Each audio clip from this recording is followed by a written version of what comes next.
She doesn't even go here! I'm bi, actually. Excuse me. Could the ugly, untalented gays please report to the principal's office? Hi, I'm Kurt Homo, and I'll be auditioning for the role of kicker. Hello! Welcome in, everybody. Thank you so much for tuning in to today's episode of Not So Straight Nerds. I'm your host, Luke. And I'm your host, Alicia. And today, we have another dual conversation on Project Hail Mary and Ready or Not 2, Here I Come. Which we are coining Project Ready or Not. Yes. Or Project Here I Come could be fun too. But Yeah. it wouldn't be as recognizable. Sure. Yeah. I think that this was a very big weekend for the year so far. I mean, It was. Yeah. let alone Project Hail Mary being such a highly marketed and I think very exciting film. Yeah. And I think that there was certainly a crowd for Ready or Not 2. I think these two being kind of paired up for a weekend feels kind of insane. It's interesting because I believe Ready or Not 2 originally was supposed to come out this weekend. At the time we're filming, March 27th-ish, that weekend. But it got moved up. And I really have to wonder why. I mean, maybe they wanted more room to grow before Super Mario Galaxy. But, like, then you have Project Hail Mary competing with it. And neither film competes with Ready or Not. Like, it's two totally... I would say Project Hail Mary competes more with Ready or Not. I agree, because at least you have, you know, the adult audience. So, I don't know. I would not have personally been afraid of Super Mario Galaxy. I actually think it could have been fun if, you know, parents didn't want to see Super Mario Galaxy and went to see Ready or Not 2 while their kids went to see Super Mario or something like that. You know, I don't know. I think that could, which for a lot of theaters, I'm sure Ready or Not 2 will still be in theaters, so it'll be fine. But I don't know. It's an interesting choice, and I have to wonder what the reason was. I do agree. Well, before we get started deeper into these conversations, Vibe check. Alicia, how are the vibes over there? I'm doing great. I had dinner with my family last night, which actually, like, hella revived me. I'm energetic. I'm, like, happy about life, which is crazy. I don't know. It was just, like, a good conversation, a good time. I'm excited. My birthday's coming up. Oh, my gosh. That reminds me. That means we'll have to do a birthday video sometime soon. We're looking at dates on the calendar, and we have some free time where we don't know what to film, so perhaps I'll do another one of those. It'll be interesting because this will be the second time I would have done a birthday video. So we'll have to see how we want to do that this time around. I just thought about that just now. Yeah, I'm excited, so we'll see. I'm having my A24 birthday, so it's like the best birthday for a cinephile. Love it. Anyways, how are you? I'm chilling. I'm big chilling. I don't know.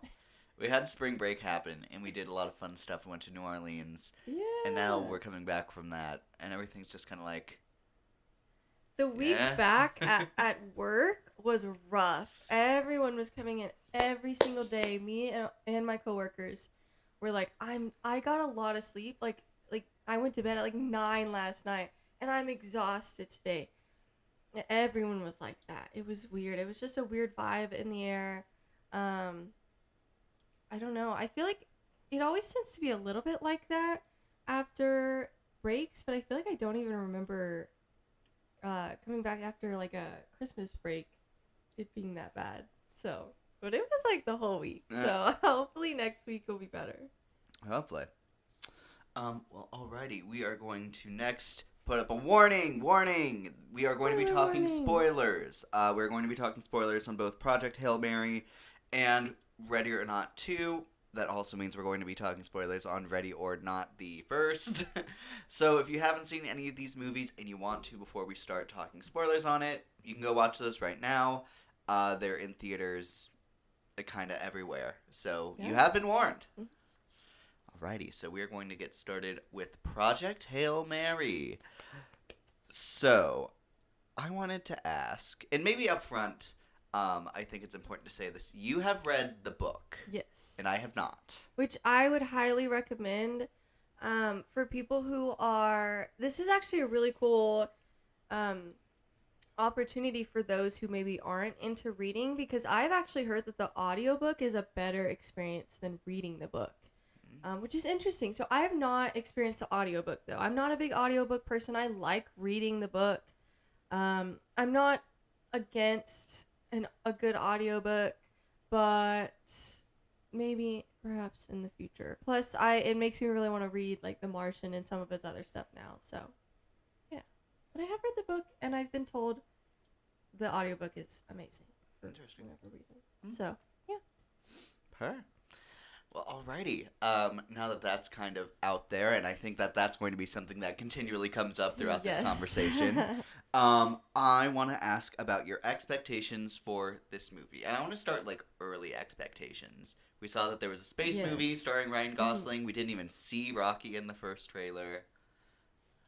You know, and I hadn't read the book at that time. I had only read the book probably 2 months before the movie came out, something like that, a month or two.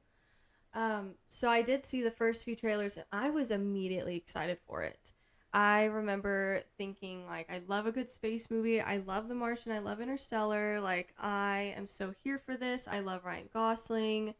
And then they used Sign of the Times in their trailer, and I think you and me both were like, what a great choice for this. It can be tricky, I think, to use more modern songs in your trailers. But when you do it right, and this is a great example, it can work really, really well. I think this was a perfect song choice to get everybody excited for it. I don't know how maybe some of the older generations felt about it. If I feel like it's a popular enough song, Harry Styles, like, they would know it. But I do wonder if perhaps that experience was different for them, because I know some older generations can be like, ugh, the younger songs or whatever. So, I don't know. But that was not my experience, luckily. I liked it. I was excited for it.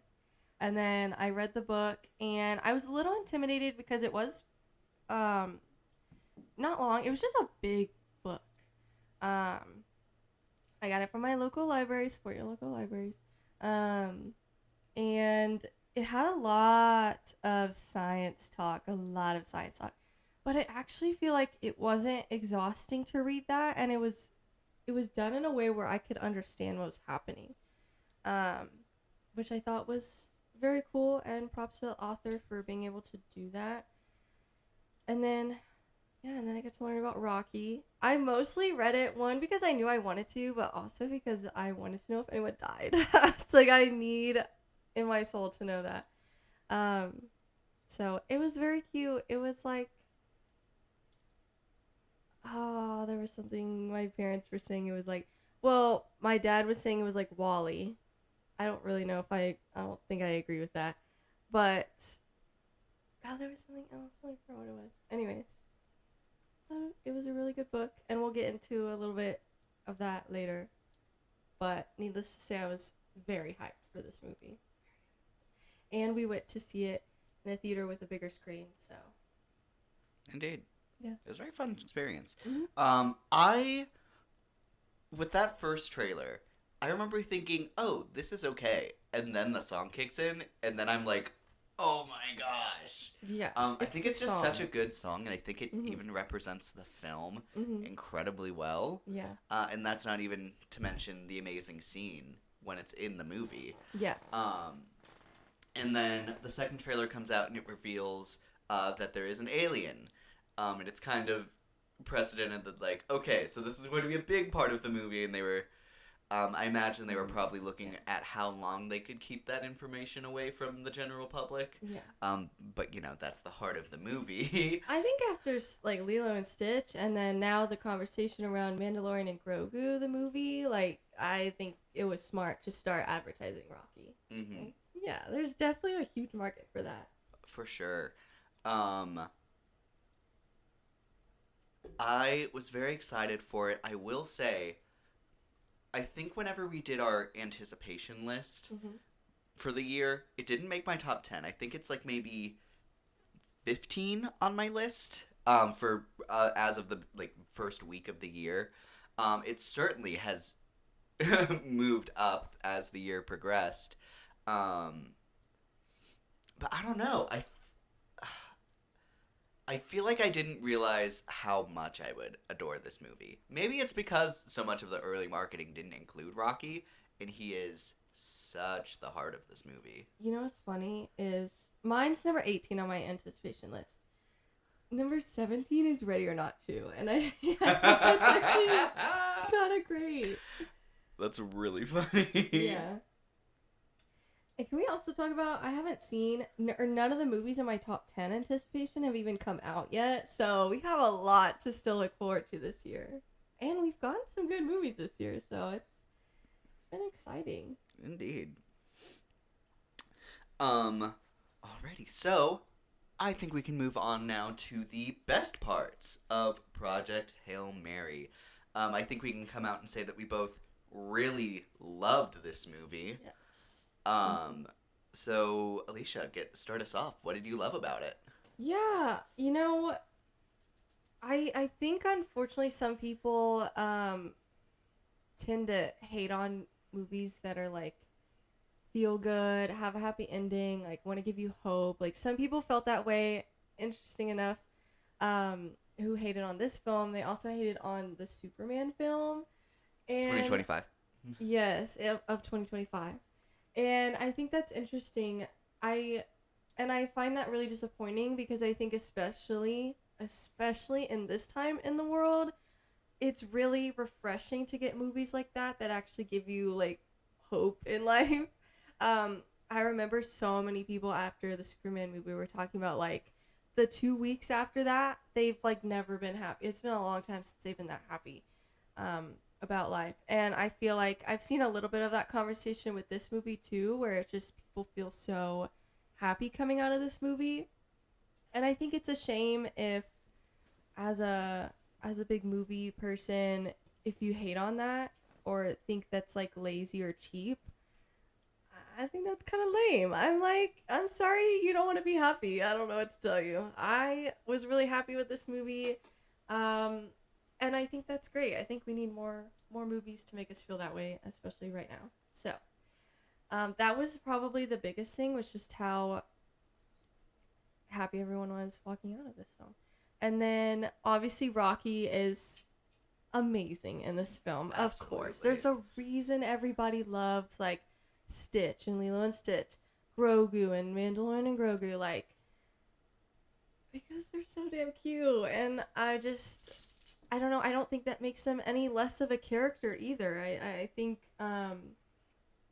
it works really well. I think Rocky's design was really cool. Rocky's awesome across the board. Yeah. I really actually I find it interesting. I feel like in the film they make Rocky almost like a lot smarter than maybe even Grace. Well, is it in the book? I didn't really get those vibes. Like it felt more like a partnership, and they are still a partnership in the show for sure. But I kind of, after sitting on it, do really like that change. Obviously they're still both super smart. There's a reason where they're at. But I don't know. That makes me happy that he got to contribute so much, and that also makes any possible argument that he's nothing but a cute character, like, wrong. So, yeah, obviously I love their dynamic. It's hard because I'm trying to think of the big things, because I loved this film. I gave it 5 out of 5 stars. So it's like the best parts is the entire thing. I think similarly to the book, how they still include a lot of science talk, but in a way that's very accessible to the general public.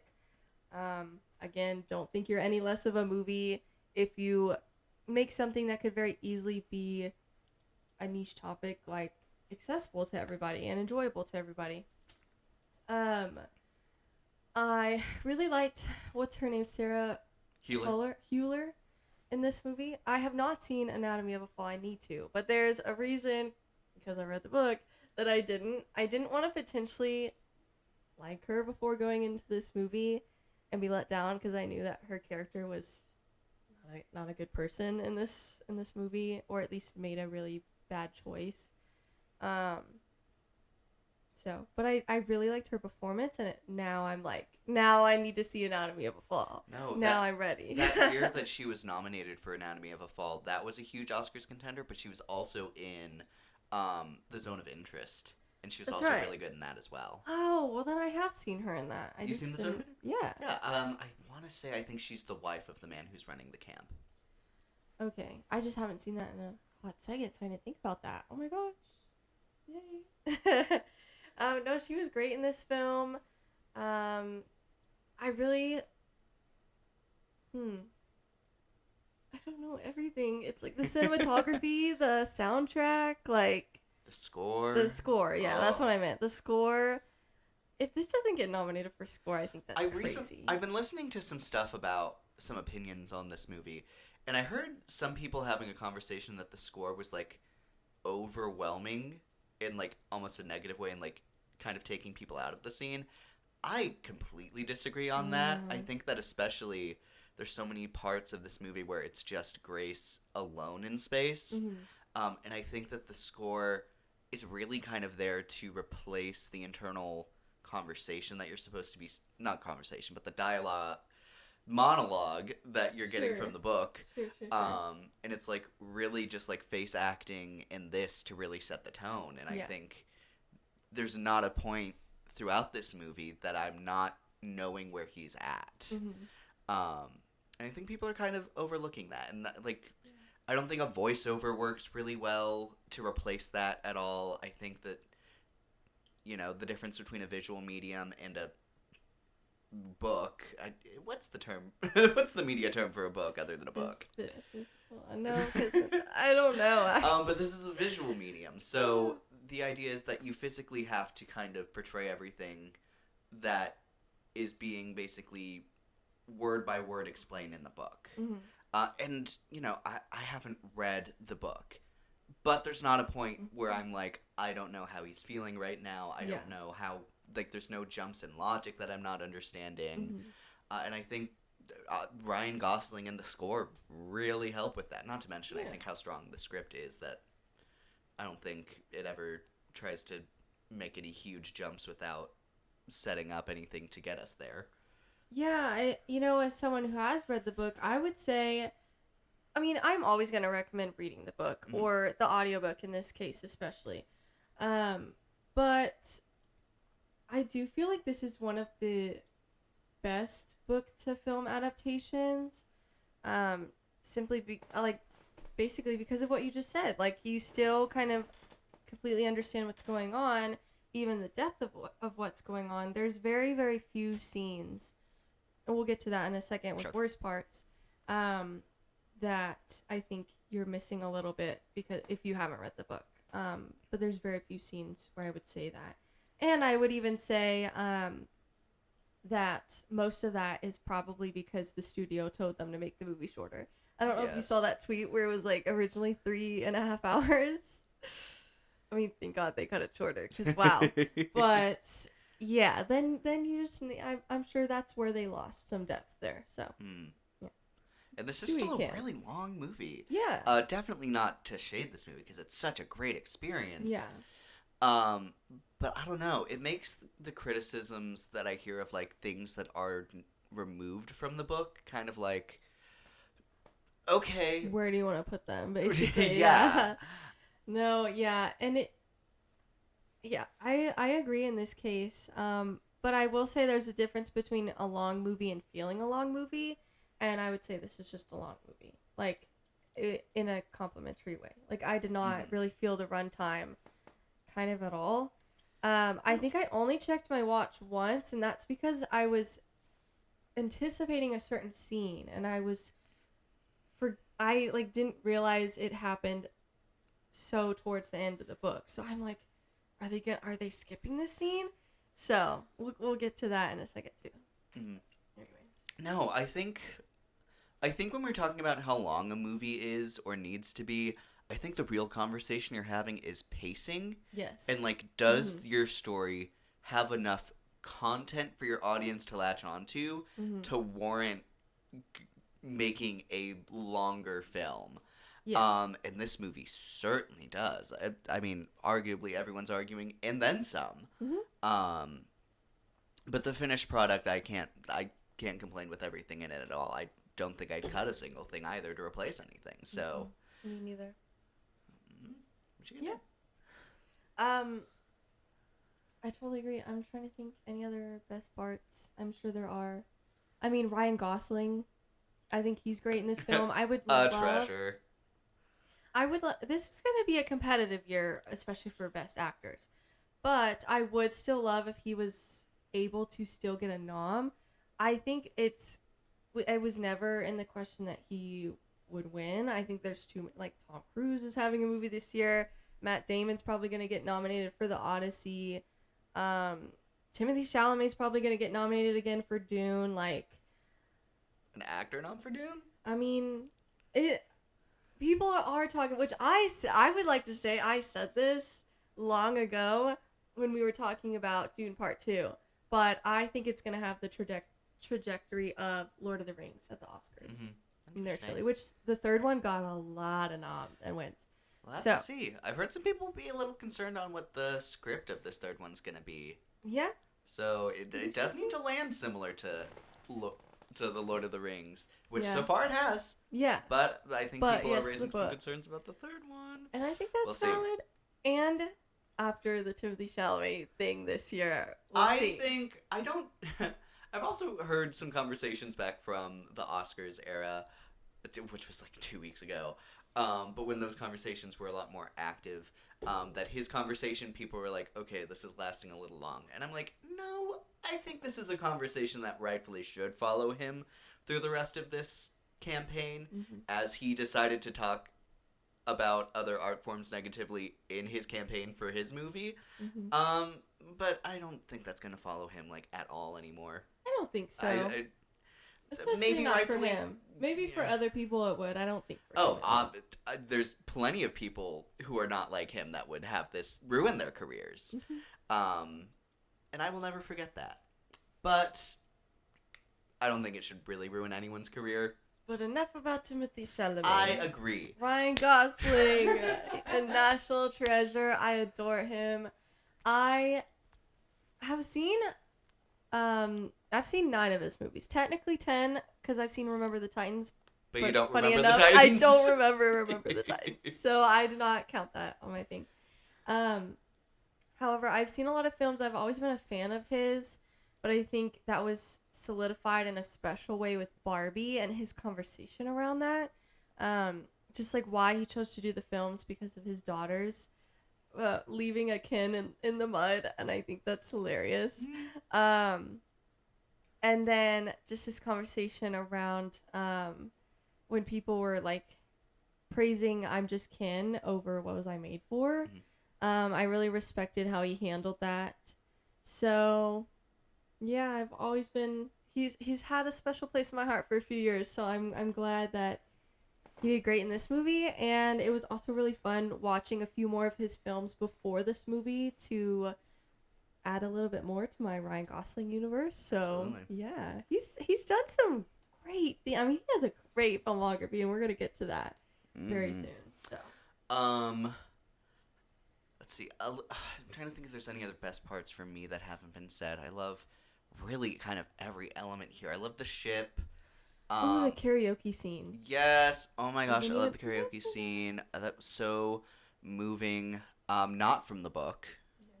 But I think it's really important, especially when you have an actress like Sandra Hüller in your movie. I think it adds so much depth. And I actually also appreciate her scene when she makes that choice for Grace. I think this easily could be a role that's like, oh, what an asshole. But I think her performance really kind of shows that, like, she thinks and knows that she's saving the world here. Sure.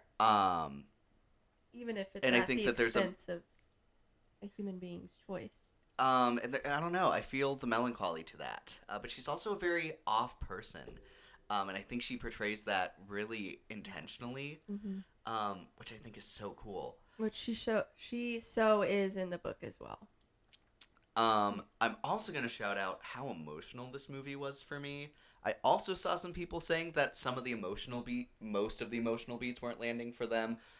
I don't know what to tell you, folks. I cried like 4 times. I cried once, and I read the book, so I knew what to expect, and I still cried. So, yeah. Oh And my I don't gosh. cry very often in movies, not anymore at least. So, It's been a hot second since a movie's got me this bad, but specifically the scenes I can remember, whenever he's sending the astronauts off in like the space funeral, that one really got me. I thought that was such a well acted scene.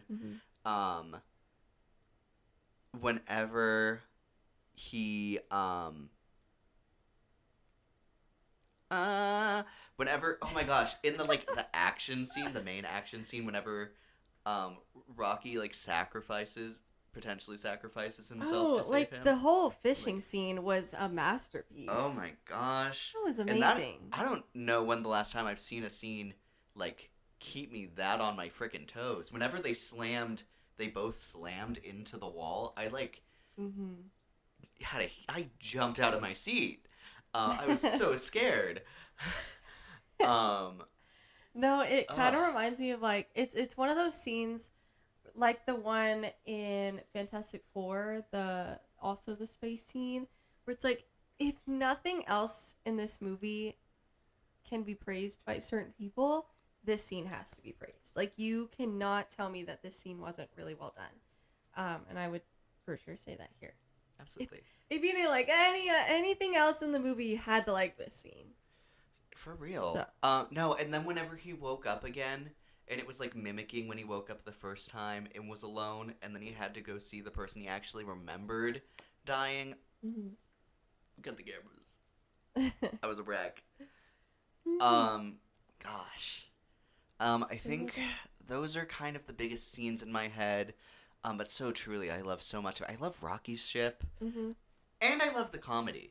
I'm going to throw that out there. This is a very funny movie. And there's also critiques that it's almost too much of a funny movie, and it takes away from the very serious tones of the things happening in the movie. Completely disagree. Like I said, everything was still landing for me. Yeah, crazy reading there were no stakes. I'm like, you're crazy and watched a different film than me, because that is just not true. Oh my god, a movie can have stakes and still be funny.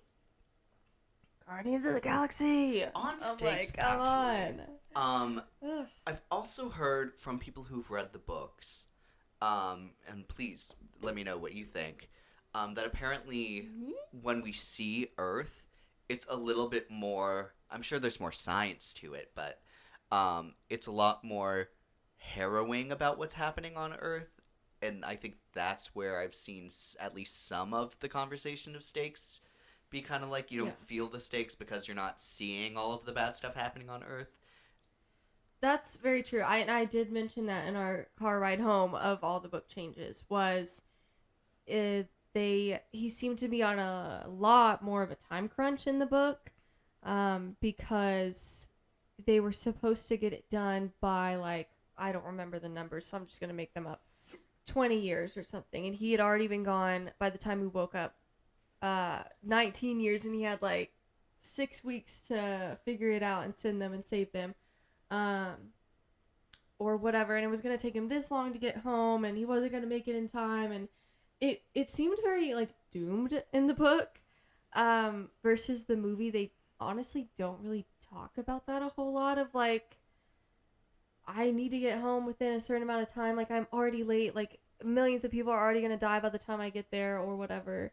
And I feel like we don't really get that in the movie, so maybe that could have helped the stake conversations. I don't know that it really like bugged me that much. I still feel like the fact that I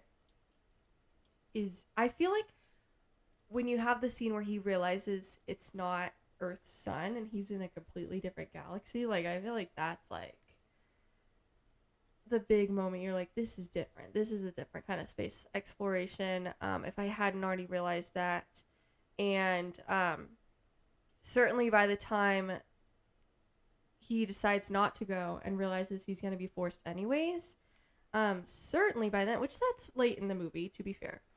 But certainly by then, I feel like audiences should know the stakes. Like, I really like that know? scene with Strat where she's Mhm. like, if you didn't go, then this many people would die, and that's on a best case scenario, so even more are going to die. Mhm. I'm not saying this to convince you. I'm saying this to explain why I'm doing what I'm doing. Yeah. Get 'em, boys. Well, and I think maybe they could have benefited from having that very quick conversation or comment, like, by the time I get this information to them, millions of people will already be dead. Like, that's all I think it would have taken. I think there's an intentionality behind not doing that. In that, I think, and I might just be pulling this out of my ass, but I will say, the way that I feel like this movie kind of approaches the end of times, kind of feels very relevant to how doomy and gloomy I think modern day feels. Like, obviously we're not worried about our son being eaten, but like, there's so many, I think, equivalent things that people do have concerns about the future of our planet. Not off world. That I think it almost feels intentional as a movie that's trying to inspire hope to kind of relate to this feeling of the modern audience. And the idea that they're setting that it will be worse, because I think a lot of people right now are anticipating things to get a lot worse. So the idea that it's not trying to set the stakes so that they feel almost apocalyptic immediately, but I think it's trying to set it so, like, it's in a place where audiences can be like, yep, that's how I feel right now, basically, exactly. And then we just don't see anything from Grace's perspective until because he's out in space a decade later. Does that make sense? Maybe. I don't know. I think it's just different than the book. Sure. It's not necessarily wrong, I think, but it's just different. In the book, they spend a lot more time, which this is kind of going into maybe perhaps worse parts, if there were any. I had to be nitpicky. They really, really, really rush the beginning. It takes a lot longer to get through the first, 5 minutes in the movie. A lot longer in the book. I think maybe that could have been beneficial. What's interesting in the book is, like, he wakes up, doesn't remember anything. He slowly realizes he's super smart, but doesn't really know why. He doesn't even know his name, but he knows how to do all these sciencey equations and things. And I think he's, like, has a spiral as he remembers more and more and more. Oh, this isn't even my son. I'm on a spacecraft by myself. My crew's dead. I knew my crew, but don't remember them. I'm here because the sun's being eaten. Oh, I'm here years later, and might be too late by the time I even get the information. Like, it's like a spiral of doom, which I just don't think they really did the same way in the movie, which is just different.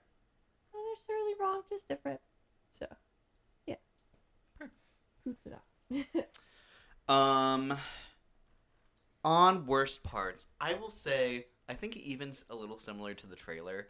When the movie first starts out, I did have a little bit of a concern that I was like, is this not going to be as good as I think it is? Mm-hmm. I think that's really just because of Grace's arc.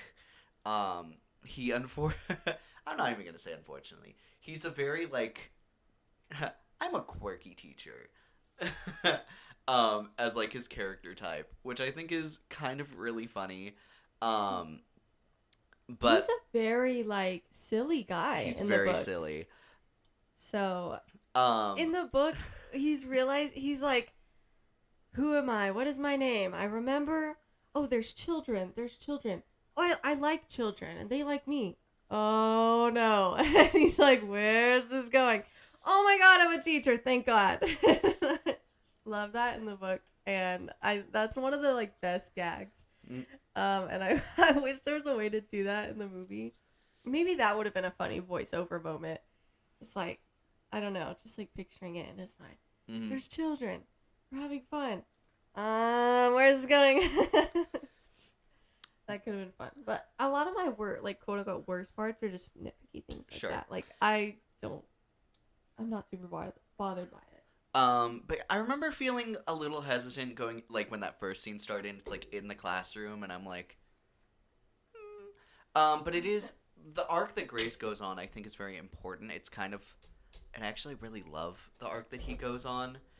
It's like the going from a coward to being, a brave man. Even if maybe he was forced into it. I think that's the whole point is people try to discredit him and make excuses for him. And I'm like, but the whole point is he was a coward. It was his choice to be a coward. And he was kind of in a way forced to be brave. But that's the whole point is that it is such a forceful decision against his will because he's such a coward. Like, if you take that away from him, you take away the seriousness of that entire scene. I also love her line of like, I can't remember exactly what it is, but she's like, I'm doing this not to like ruin your life, but I'm doing it because I know that like you are brave enough to do this. You just don't believe that yet. And I love this isn't seen in the book I've heard, but like her receiving his Beals. Yeah. I love that she gets to like see that she was right about him. I actually love that she gets to. I love that we get to see that. Yeah. And I love. It reminds me. It's very Macbeth. With the idea that like some people are born into greatness, some people find greatness, and some people have greatness thrust upon them. And I think that's very Grace. Yeah. And I love the idea, even at the very end, that even though he did become brave, he sacrificed his life of his own choice, even though he found out that he didn't originally make that choice to sacrifice himself. He eventually did. And it was, he found the person he was willing to die for. And at the end of the day, he was still himself, just brave. Like, he's still a teacher, he's teaching on this planet, he's still a goofy guy. It didn't change who he was. He just became a braver version of himself. And I really like that. I think that, because he was a coward, that's so important for when he makes the decision not to go back to Earth himself and go and save Rocky. I mean, that's the entire reason. You wouldn't have the importance of that scene if he didn't start this journey as a coward. So I think that let people be flawed. Let people be cowards and have an arc and get better and grow. Period. Anyways. Yeah, I would say that's kind of just the only nitpicky things I can even think of. Oh, props to the karaoke scene for not making me want to die inside. I have a big thing of hating when people sing in films and TV shows. Unless, obviously, it's a musical. That's different. That's the whole point of the friggin' film, is for them to sing. But, me, I'm like, every time someone gets out a guitar, I'm like, I want to die. Yes, I will. Hit it, Ken. No, that was great in that film. So when a scene or a movie does that and doesn't make me want to throw up, then props to them, I guess. I don't know how else to say that. Yeah, funny enough, Ryan Gosling has been in multiple of those kind of films, actually. So, yay. Go Maybe him. he's the key. Okay. We've talked a lot about Ryland Grace. I'm trying to think if there's anything we haven't. I love him in Rocky. Oh my gosh, I love him in Rocky. They're great. Obviously Ryan Gosling is proven to be maybe one of the best, and certainly maybe the best and highest caliber comedic actor of right now. Or in any case, he's certainly up there. Oh my god, can we talk about the scene where they're finding a voice for Rocky? Oh, and yes, the Meryl please. Streep thing? There's nothing she can't do. Oh my god, I love that scene and I loved that joke. That was great. And he's so right. So No, I'm and excited I for- loved the whole language thing. Actually, I'm gonna go on a little bit of a tangent because I love it so much. I loved the system and like replacing words. I loved how long Rocky's partner's name was Yeah. before he And then- translated to Adrian. For No, Grace or whatever. What was your partner's name again? No, I remember. No, it's okay. I remember. It's okay. And then I loved the scene where he's like, humans eat weird, and he's like, how do you eat? Because in the book he's so shy and like doesn't want to do it, and he's really embarrassed. In the movie he's just like, so very different. But I loved that change. No, but then on language, I love how they kept having to add words to his language, and then like over time it kept getting like a little clearer. Mm-hmm. And then at the very end, I love that they both just understand each other's language and they don't need to like have something translating for them. I don't know. I really love that. It kind of shows that the respect for each other's like language and culture kind of goes both way. It's kind of like a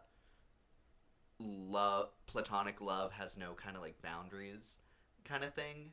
I don't know. I just super love it how like important they are to each other. I love it. Yeah, in the book, he doesn't really like you said, he doesn't even need the voice at that point. Like he just knows what he's saying. I do love in the book that they're a lot more choppy with how they talk. They use a lot less filler words. But I also totally understand that change for the movie. That's kind of the thing. Anything I said, or most of the things I said, it works well in the book. I understand why they changed it in the movie, and I think that's a good choice. Like, that's how you do a proper adaptation, where it's not necessary. It doesn't really change anything important. It just adapts it to the format you have. So that's how you do a proper adaptation. Take notes, people. So real quick, unless you have anything else to add on his performance here in Hail Mary, we wanted to go and rank the Ryan Gosling films that we have seen. Oh, also just real quick, shout out to the directors who also did the Lego Movie, 21 Jump Street, 22 Jump Street, which I haven't seen that one, but anyways, I've heard it's good. And then Cloudy with a Chance of Meatballs. What a crazy filmography. You know, that's why this film was so funny. They know how to do comedy. I will say, and I it love feels that. pretty Lego Movie coded for me. It's great. And I love the Lego Movie. Yeah. Okay. So Ryan Gosling films. I have 10. You have 9? Yeah. Okay, so I will go ahead and go first. At my number 10, my least favorite Ryan Gosling film that I have seen so far is Netflix's The Gray Man. Russo brothers. Oh, gosh. Yeah, this is just really boring. I will say, I think he's maybe one of the saving parts of it, because he's the main character. I remember very little of it, but I remember thinking he was fine. He didn't save this film, but he didn't make it worse. Well said. Funny enough, that's also mine. Are we shocked? No. And this is like by far, this is like 2 out of 5 stars. The next one on my list is 4 out of 5 stars. So if you want to know how good his filmography is, there you go. So big jump from this one to my next one. At number 9, I have The Big Picture. Have you heard about this one at all? No. It's I don't basically know. about how the housing market collapsed, and the firm that was like tracking it beforehand, and everyone was saying that they were crazy.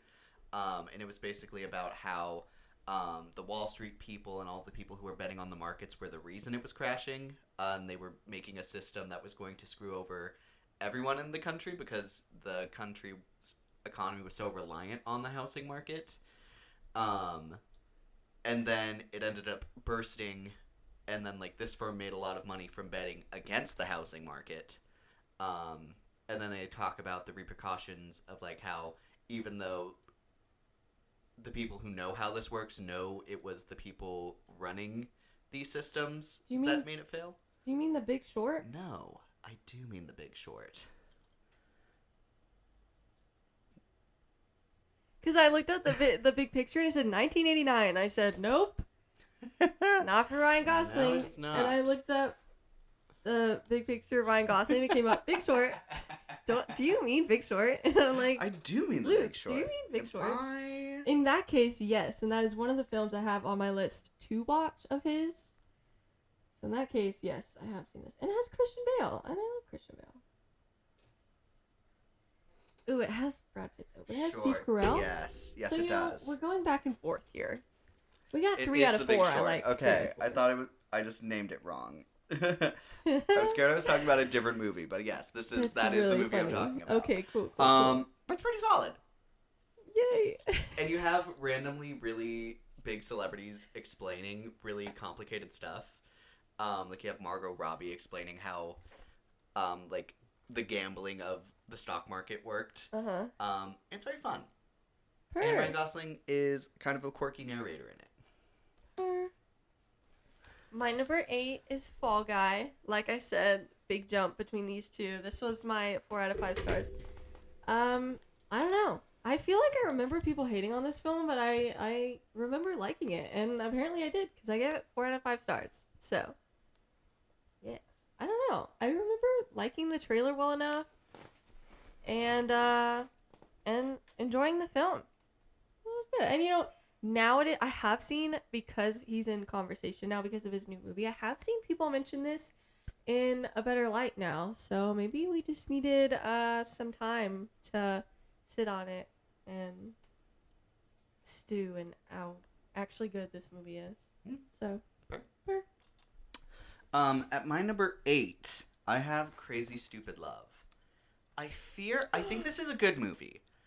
I fear it doesn't gel with me the way it does a lot of other people. I do remember seeing that when I went back to look at my ratings. I saw that you rated this kind of low, and I was like, yes, because I loved this film. It's so good. I don't know. It has been a hot second since I've watched it. I remember it, like, fine. Like, I remember thinking it was fine.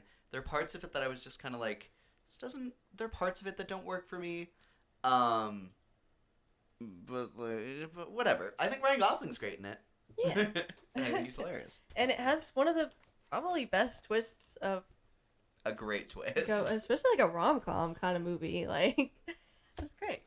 Speaking of romance movies, here's my controversial take. I put The Notebook. Now listen, don't come for me because his movies are really good. So if The Notebook is this low, you know, I think that should say something. I think The Notebook's great. I can't remember if I've read this book. I read a few of Nicholas Sparks' books, but I actually find them kind of boring most of the time. Sorry. I have like 4 of them in my to-be read, and they've been in my to-be read for like 10 years. So, you know. So I don't remember if I've read this book, but the movie I thought was good, and him and Rachel McAdams have great chemistry despite at the time hating each other. I think they like each other now, or at least publicly. But yeah, and then I loved that era of them winning Best Kiss and recreating the kiss. Like, that's so iconic. So, period. Her. My number 7, I have The Nice Guys, which I recently watched. I really want to see that. It is really funny, and I love a Ryan Gosling-led mystery movie. So fun. And then him and Russell Crowe have really great, like, buddy cop energy here. Really fun time. That was, like, probably my number 1, like, damn, I can't believe I didn't get to this before Project Hail Mary, but one day, people. My next one is Crazy Stupid Love. This is now 4.5 out of 5 stars. So, seriously, like, these movies are so good. I loved this movie. I can't lie. I'm, like, with the probably majority of people, at least for the majority of people I follow on Letterboxd, where I love this film. And, yeah, I would totally rewatch it. My number 6, I have The Fall Guy. I am a Fall Guy truther. I loved the Fall Guy, and unfortunately, I've yet to hear a good argument on why this is a bad movie. I feel like it also came at a point where it was right after Barbie, and people were like looking for a reason to down him. Well, I feel like that's what people are going to think about The Bride in a few years, is some people who, which I do think there's a lot of valid criticisms of The Bride. I'm certainly one of them. But I do think people were very dramatic about that. Like, this is a horrible film to follow up Hamnet. I think in a few years they're going to come around to it a little bit more. Sure. So, Yeah. But Fall Guy, so funny. I don't know if it's still in my top 10 of that year, but it certainly was for most of the year. Dang. I really like that movie.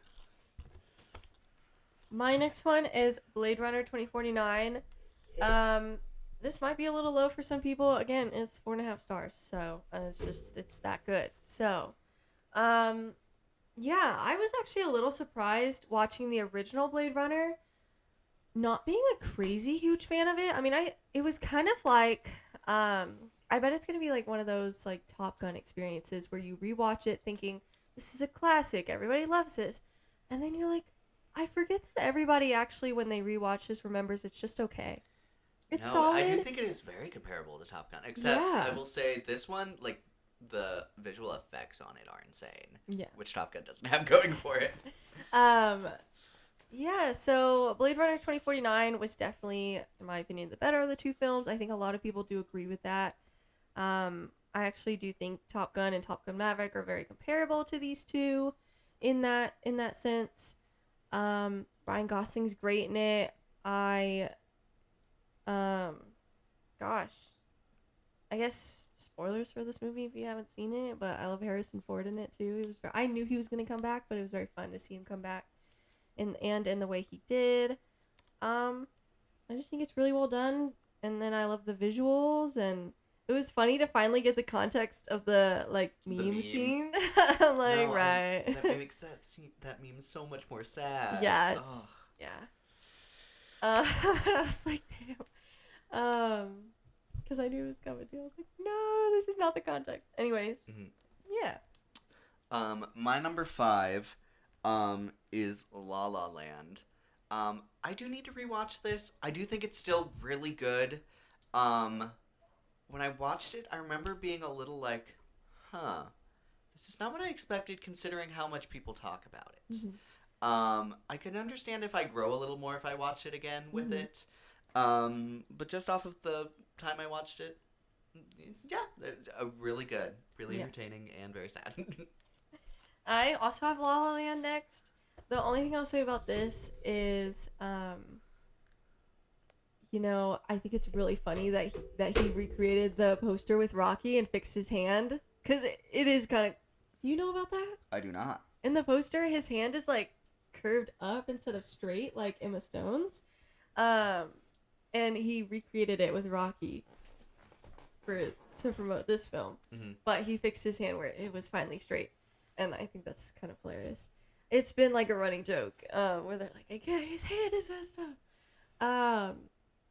Yeah, this is also 4.5 stars for me because parts of the beginning, and I'll just say it, are a little bit boring. But it's okay. It gets there. And again, it's still 4.5 stars, so it's definitely not that big of a deal. So don't come for me.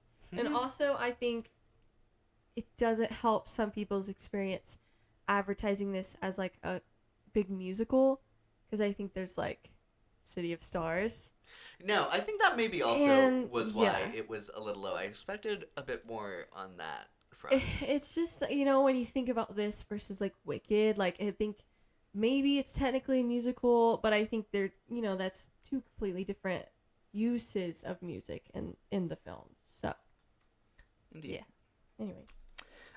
My number 4, I have Blade Runner 2049. Oh my gosh. I watched the original and this back to back.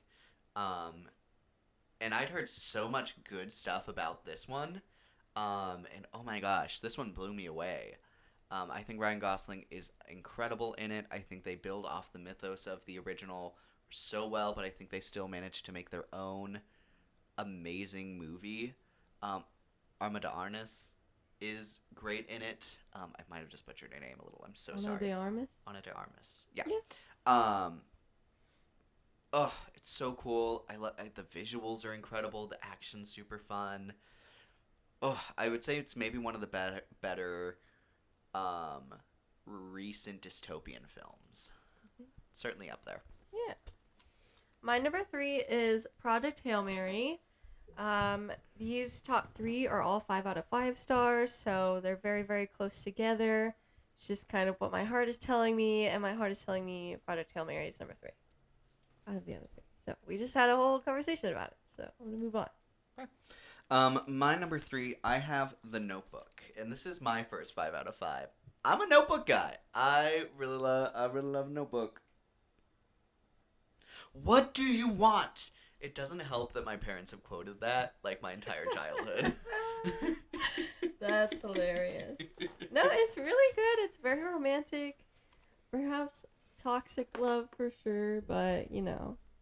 He built a whole house for her that she described for him one time. One time. Like, that's commitment. And at least that worked out for him. So, because if it didn't, that would have been a little bit sad. But it's okay. Oh, and then also, shout out James Marsden in the film, too. Oh, James Marsden. Poor guy. He never stood a chance. You never get the girl. But he's really hot. So I understand the struggle there. I'm like, I get it. Like, he's objectively, at the time of her struggle in that, the more hot person. Because the other guy needs a haircut. But anyways. If I lost Rachel McAdams, I also would start shooting lasers out of my eyes.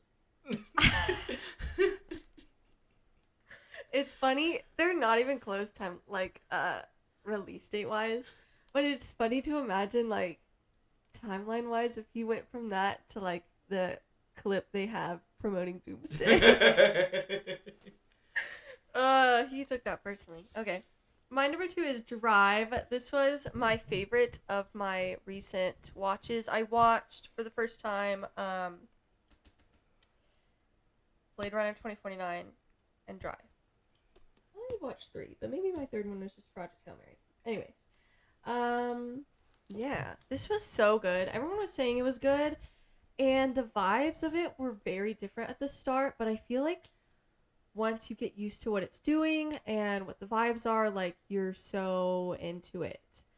It's very different from the rest of his filmography. Do not expect a similar performance to anything he's done before. He's very quiet. He, like, almost completely, the entire movie, acts physically. He does not say a lot. I'd actually be really interested to see how many lines he has in the film. Because it's pretty long, too. He barely talks. He really only talks when spoken to. But I loved this film. So, props to him. I get it. Drive is so good. Also, crazy experience going into this thinking... At the time, I was thinking this was the movie Crash. But I had mixed up the titles. Thinking, okay, everyone thinks this is an Oscar villain. So, I want to see if it's actually that good and people are being dramatic. So I'm like, guys, this is pretty damn good. What are you talking about? And I had to Google it, and I was like, okay, thank God this is not the same movie. I've not seen Crash. So that was good. I was like, but then all these people on Letterboxd are rating it 5 stars. And I must be thinking of the wrong movie, and I was. So yeah. My number 2, I have Project Hail Mary. Oh my gosh, we're literally in the middle of an episode about how much we love this thing. Oh my god. So good. And I think that means our number 1 are both the same. Barbie. Barbie. Hi, Barbie. Hi, Ken. Hi, Ken. Yeah, Barbie. It's, unfortunately, it's that movie. It is that girl. No, actually, it's just one of those that is really good, genuinely, but also just has such a special place in my heart that it would be really hard for me to ever put anything above this. Yeah. Greta Gerwig, you are that girl, and I'm so excited for whatever you do with The Magician's Nephew, the Narnia movie coming out later this year. Absolutely. I'm Oh, so I love excited. everyone involved in that movie. I think it's It's all so top notch. I need in my soul. People don't understand the. Listen, if it was anyone but Greta Gerwig picking Meryl Streep to voice Aslan, I'd be like, what are we doing here? Because Liam Neeson was such a top tier choice for the original. Indeed. But you know what? She's so good that I'm like, I'm going to hear her out. And it's also Meryl Streep, so it's hard for me to be mad at it, even if I may be confused about it. Yeah, there's not a lot of directors I would trust with that choice. But it's like she is Ray one says, there's nothing she can't do. of them. She is that girl. So, yeah. Anyways, very excited. I need in my soul for her to adapt Susan so bad as a character properly. Okay, switching back over to Project Hail Mary. Rocky is our next talking point. We talked a little bit about him. I love how they brought him to life with the use of puppetry, which I think is epic. Mm-hmm. I think you can tell that he feels very real throughout the movie. They did puppetry, they did animatronics for when they couldn't get into him, and then for some of the bigger scenes, they did CGI on him. But I think the emphasis on practical effects is so cool, and I think it really helps make Rocky feel like a real character that Grace is playing off of. Mm-hmm. Very fun. I agree.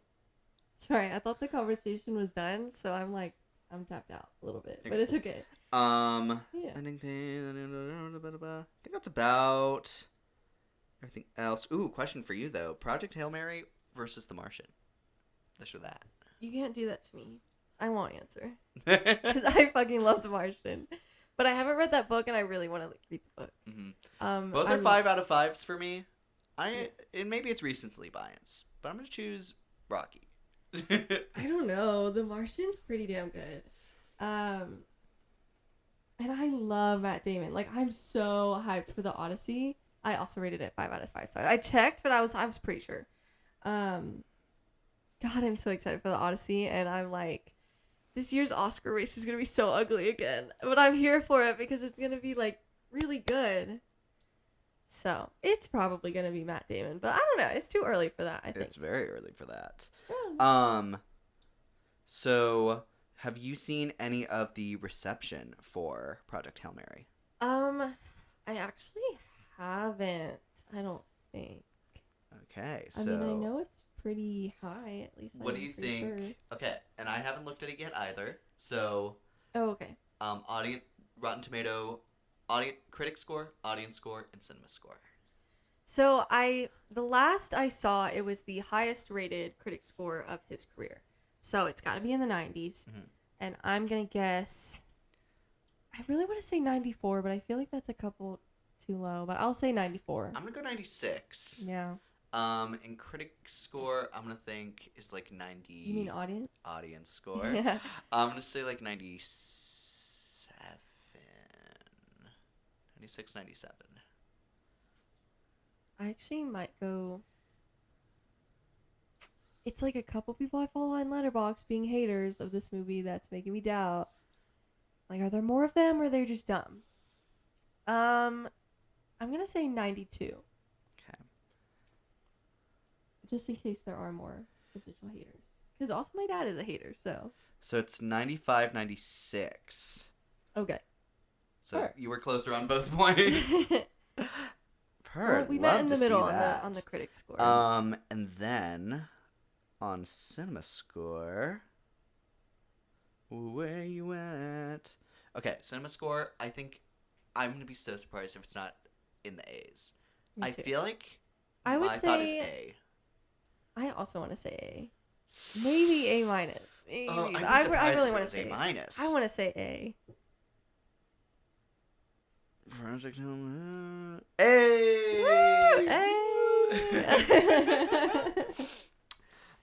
That being said, on box office predictions, and it looks like the It's doing numbers really well. has fixed its website so far. Okay, yay. Currently, it is at 184 million. So, Period. where we think that gonna end? And that was just in its like. And the second First weekend week and a drop I half. recently saw was really good. Yeah. Like it was in the 30s. I would say probably, gosh, I don't know. Why do I always have to go first? I go first. Okay. I'm gonna say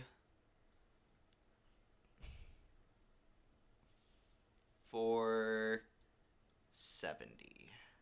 Also kind of thinking that range. I was thinking a little lower, maybe like 430. 430. Okay. I was gonna do 450, but that's a little close, so I'll try to be a little bit Hold on, a I'm little gonna bit more look- I'm different gonna look than and that. see how much The Martian made, which I feel. Valid. I hope it makes more though. Like I hope it's because I know people are saying it's one of the best like not original film. I don't remember how they described it. They had a good headline for it. I don't remember what it was. The Martian apparently did 650. Yeah. What was that opening weekend like? Opening weekend, 54 million, Mm-hmm. as compared to Project Hail Mary's 80 million. Oh, so do we need to change ours? Unfortunately, Maybe. we locked. And I got the higher end.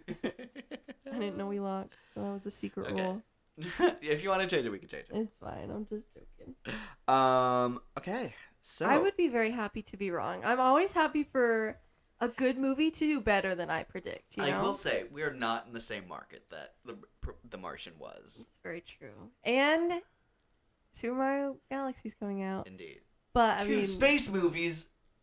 yeah, I'm sure So it'll be that's- fine. I've never thought of them both as space movies. I mean, they are though. Like technically, technically they are. But Ugh. yeah, Per. that's okay.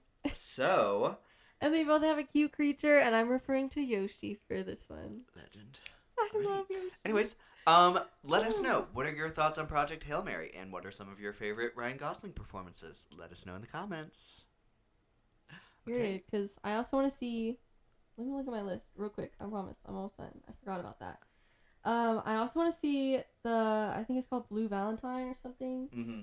Yes, Blue Valentine, The Big Short. I want to rewatch Remember the Titans so I actually know how to rate it. And then The Nice Guys are the ones on my list to watch. Anyways, I'm done now. Okay. Switching gears. Ready or Not 2. Here I come. So, Only they took out the 2. I'm like, it's so close. I do want to point out, I was recently talking, because the people I work with love horror. So we talk a lot about horror movies that are coming up.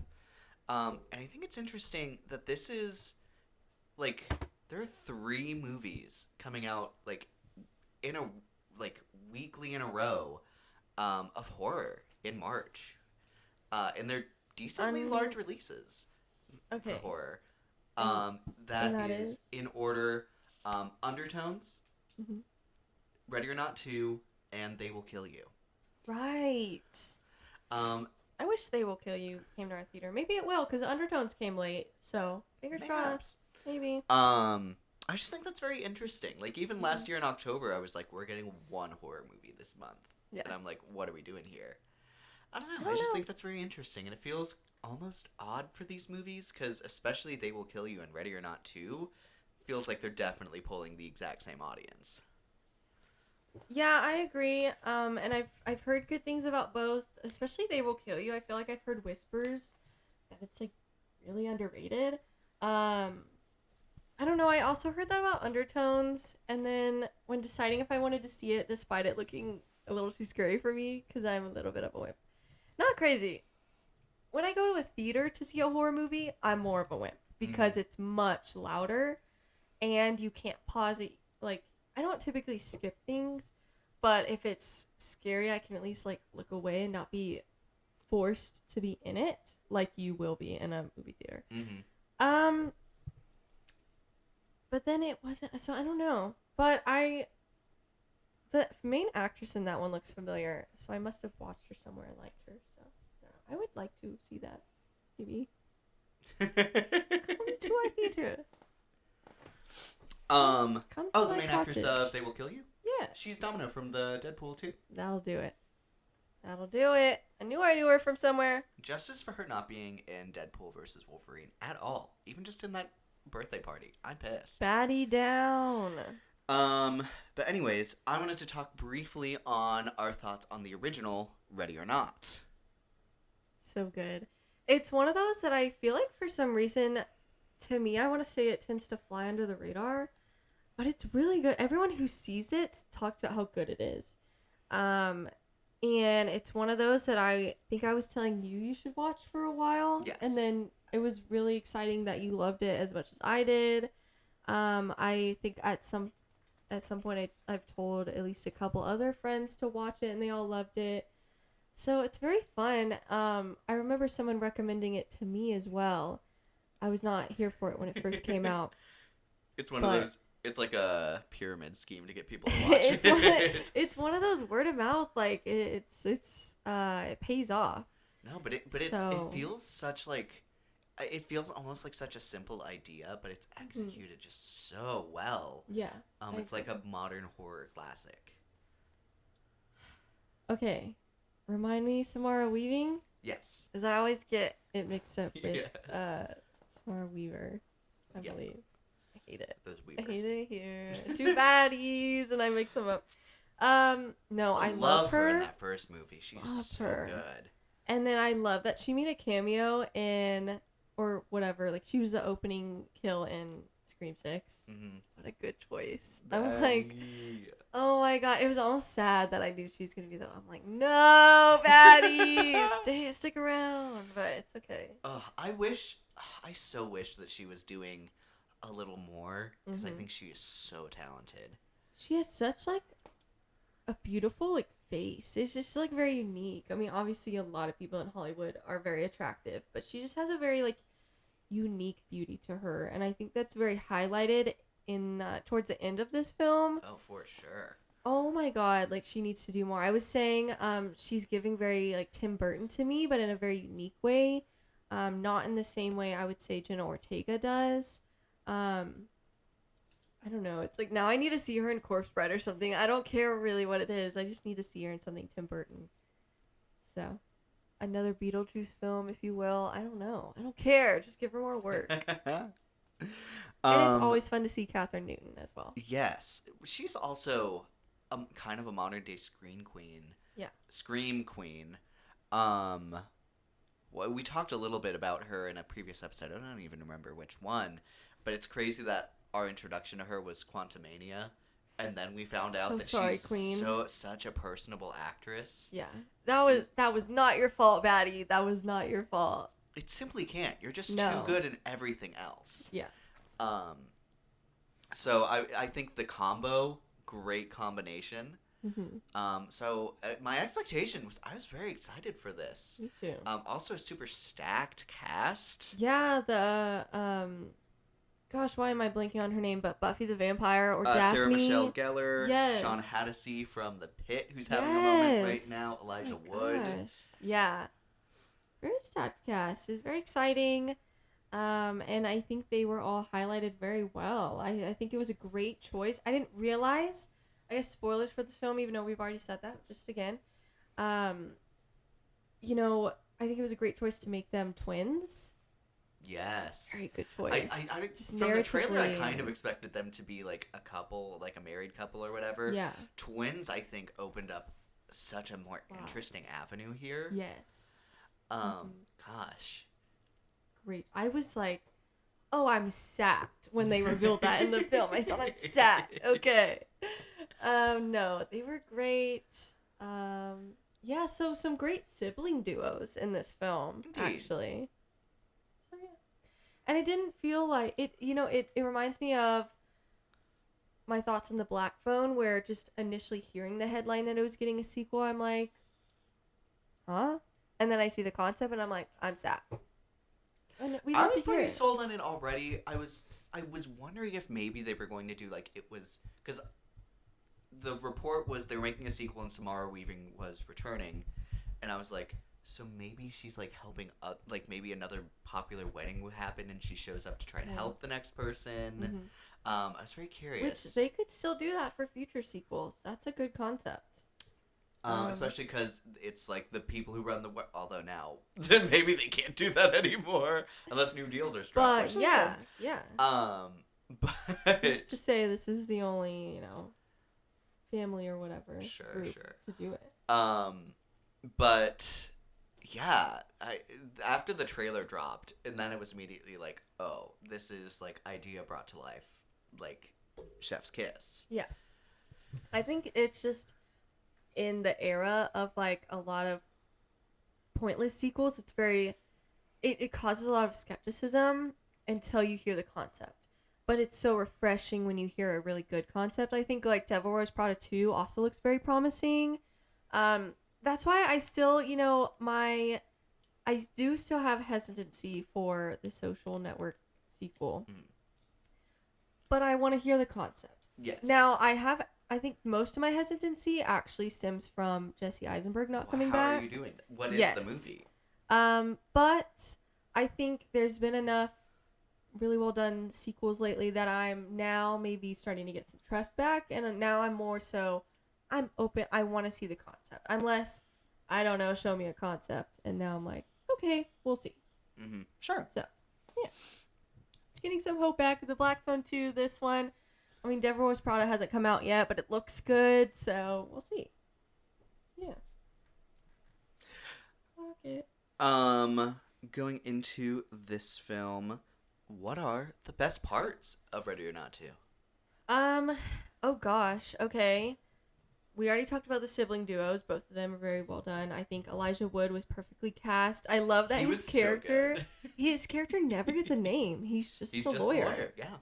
But I think that's fine. I think that works for him.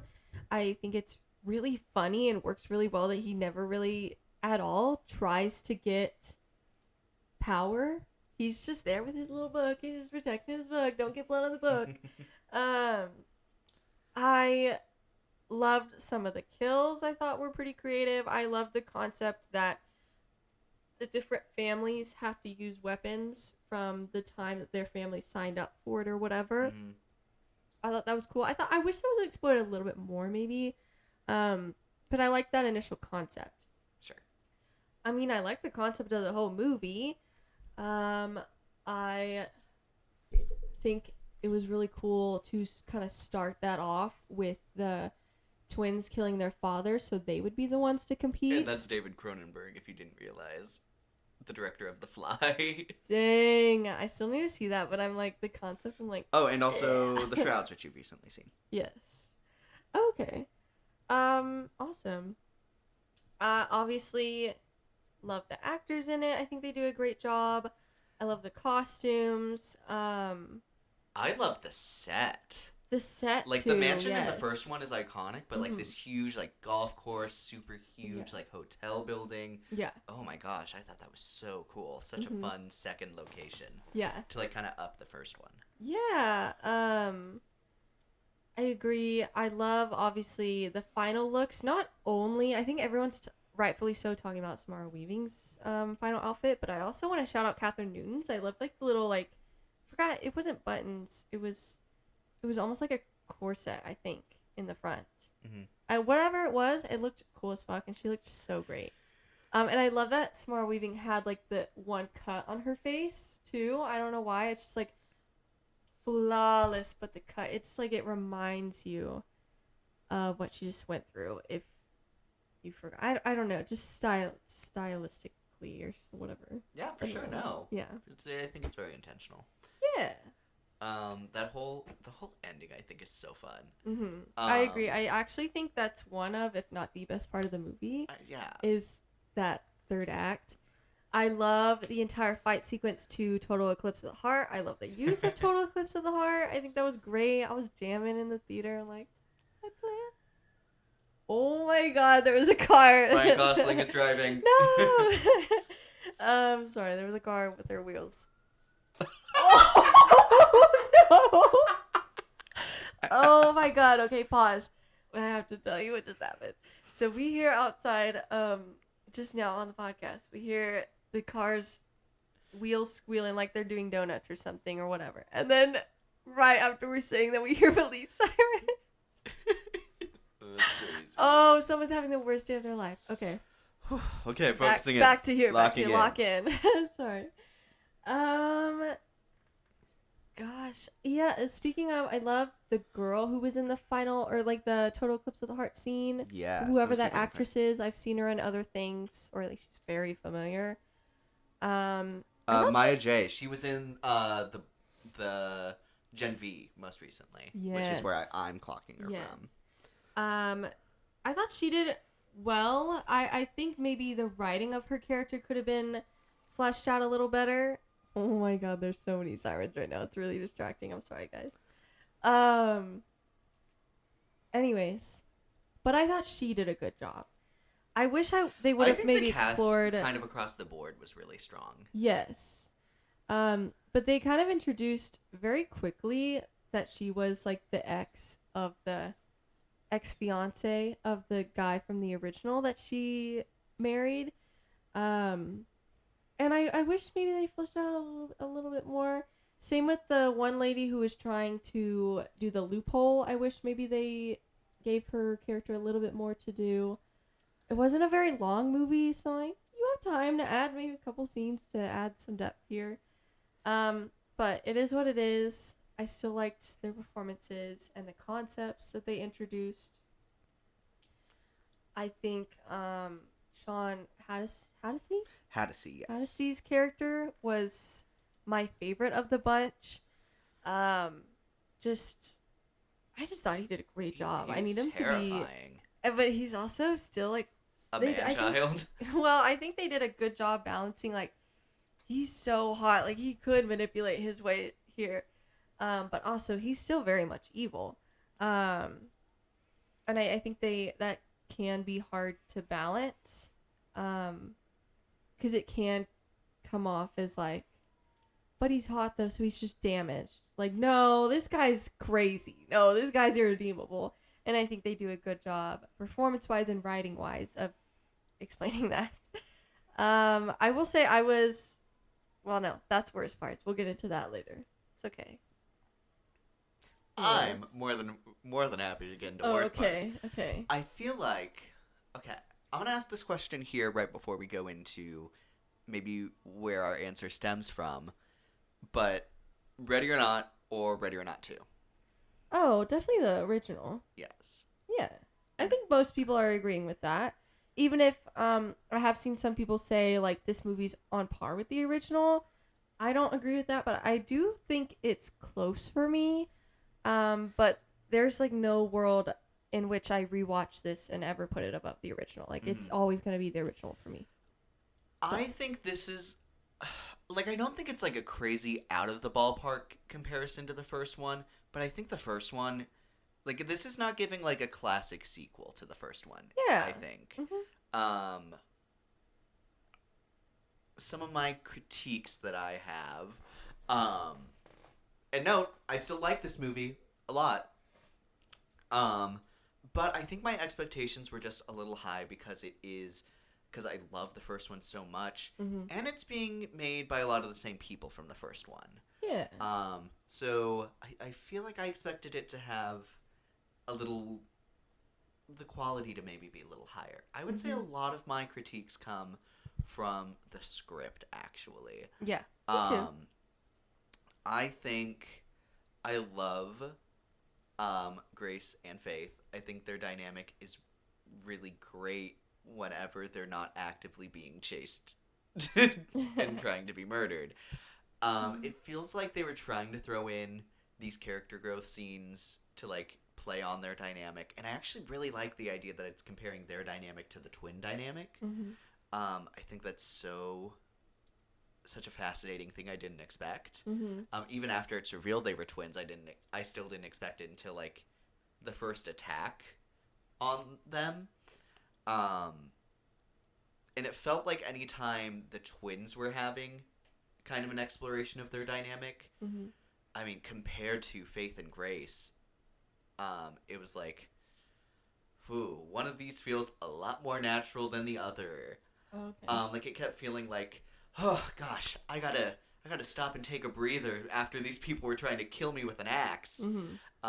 Let's talk about that time at college when you left me. And it's just like,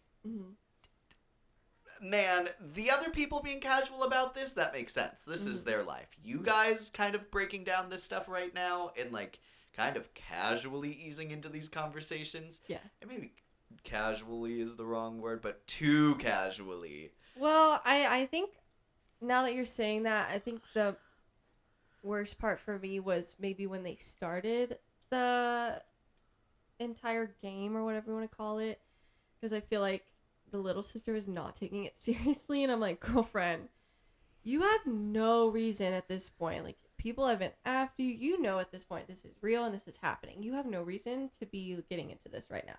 Like, this is not the time or place. I get it's a big deal. You're handcuffed right now, and people are after you. Really rich people with a lot of resources are after you. Like, maybe figure out a plan. And also, I get you're mad at your sister, but she's actually done this before, so maybe you should listen to her. She's being so defiant. I'm like, shut your mouth and listen to the person who just went through this. Like, what, yesterday? I don't know. No, she was in the hospital for a little bit. Yeah, a few days ago.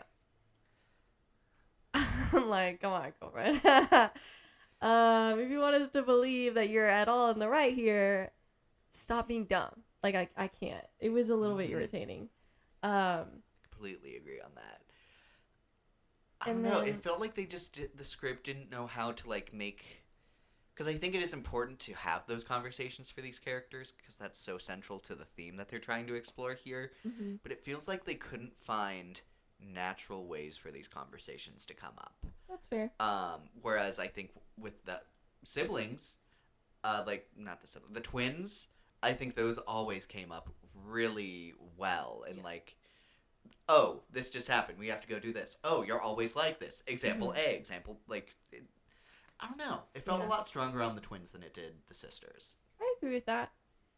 And especially with how often they kept going into that. Yeah, I agree.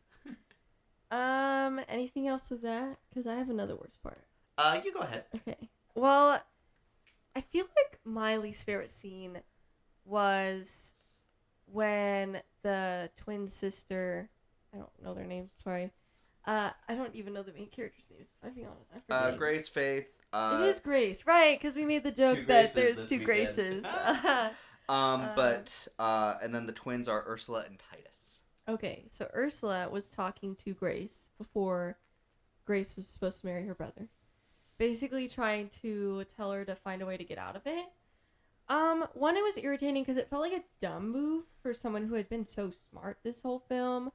And then second of all, I'm like, at what point is it perhaps offensive that we're not considering you two getting married right now? Because I'm like, I'm thinking it. I was looking over and y'all are thinking it. Then later I find out the internet was thinking it. I'm like, at what point is that? Should I just marry me? Marry the not crazy sibling. Anyways, we're not going to throw that out there. I don't know. I felt like she was putting herself in a lot of danger having this conversation, as we saw,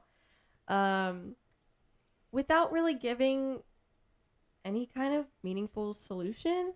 She was just like, find a way to get out of it. Don't marry him. It'll be a bad choice. No, she wasn't saying not to marry him. She was saying we need to work together to control him.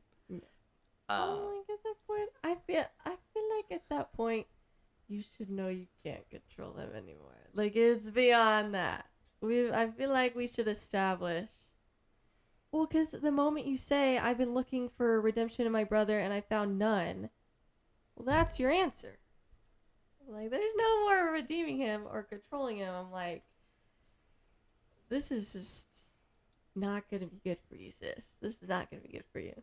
But anyway, I was frustrated with how that conversation went. Patty down. I'm so sad for her. Oh, no. I unfortunately disagree with you. I kind of love that scene, especially from the idea of, like, it's giving kind of Andor-ish, where it's like the people who feed into the system still fall victim to it. Sure. It's like, you know, you reap what you sow. You kill random people and you try to be above them. And then when you try to be above the people that are on your same level, you reap what you sow. Yeah, that's not my critique at all.